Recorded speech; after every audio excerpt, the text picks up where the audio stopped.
Let's study 10th standard ICSE story number 8, The Girl Who Can. This story is set in an African country, Ghana, and this story was written almost half a century ago, or more than that. It's about the emancipation of women. You can imagine at that time, women did not have rights as many as they have today. In fact, this story is set in a rural area, but we can still relate to various points established in this story. So the main character, the protagonist, is Ajua. She was living in a village called Hasodzi. She was 7 years old girl, and the only characters in this story are Ajua, her mom, Mami, and her grandmother, Nana. These were the terms she used to address them. Her mom's name was Kaya. So the story begins with how her grandmother would scold her if she would waste food. And quite rightfully, perhaps the grandmother has faced scarcity and she knows the value of each morsel of food. Now, she was living in relatively prosperous times. Ajua did not know what scarcity was, except for when there was drought. The grandmother, as one would expect, had orthodox mindset, and she was a very nagging person, continuously complaining about something or the other. And the number one topic on her mind was Ajua's thin legs. She was born with very thin legs, and according to the grandmother, thin legs would not be able to support hips for pregnancy, to bear children. So she was very worried. According to her, a girl's function in society is simply to grow up, have children, bear children, and continue with the family.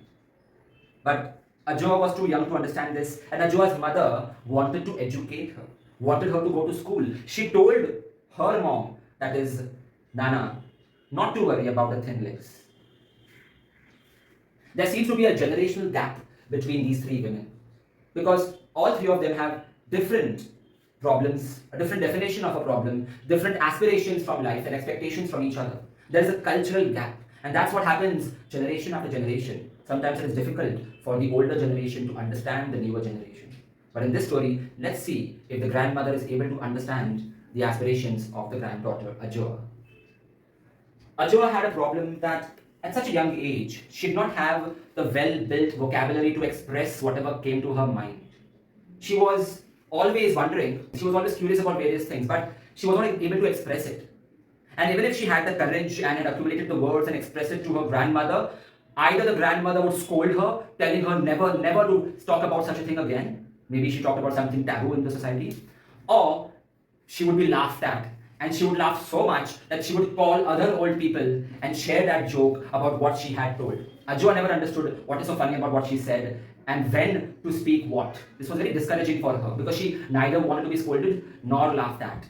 Whenever the topic of thin limbs was brought up, the mother, Ajua's mother, would defend, saying that, well, there are many people who are not even born with limbs. At least my daughter has legs. But the grandmother would counter, saying that it's bad luck that there are people out there who don't have limbs, but if a girl is being born with legs, it would be better if she is born with meaty legs, with good curved calves, able to bear solid hips, to bear children, fertile and be fertile.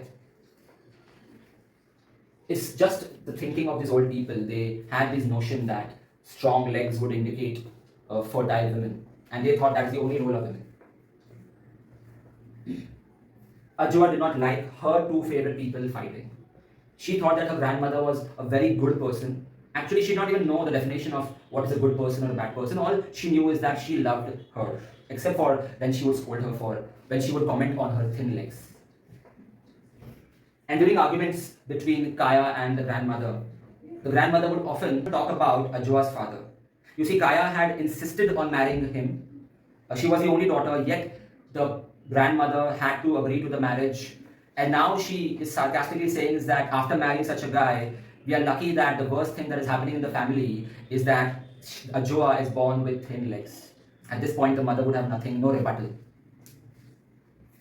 Often, Ajua would think that perhaps she should see other women's legs and find out the ones who have children, do they really have meaty legs or are some of them with thin legs?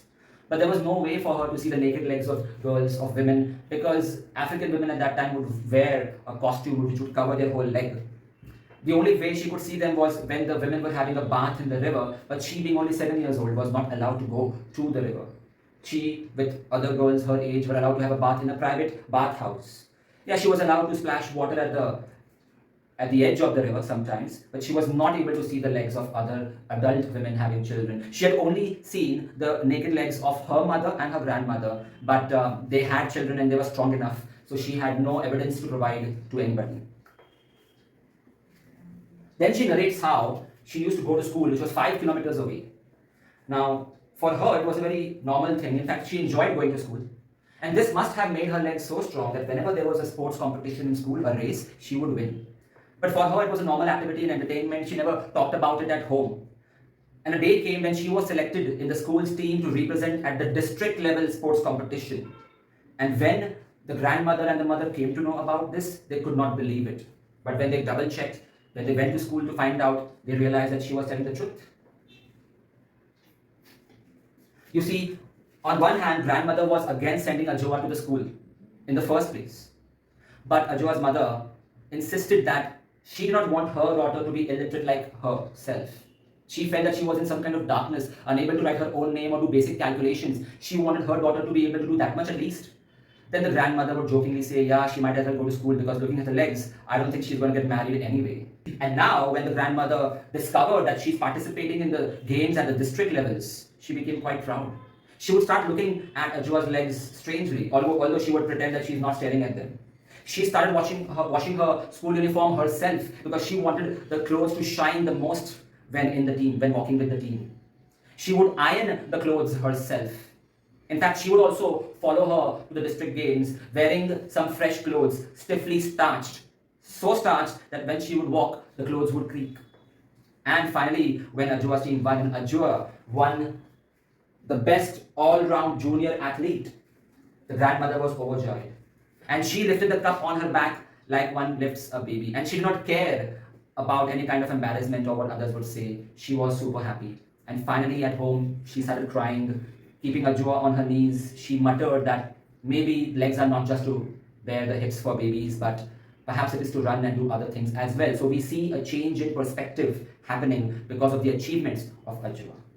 And even Ajua got the confidence that since childhood she was being brainwashed that her only role is to grow up, get married and have children. But now she has the confidence to be something else. Not just a mother, not just a wife, but maybe enter a profession, be a career woman, be a leader, be an athlete. A woman can be anything she wants to be. And that's the message of the story, and that's what the writer wants to share with other women. However, at a young age, she stayed quiet, she did not rebel. It's better to just grow, be good at something, and once you become an adult, then live the life the way you want to.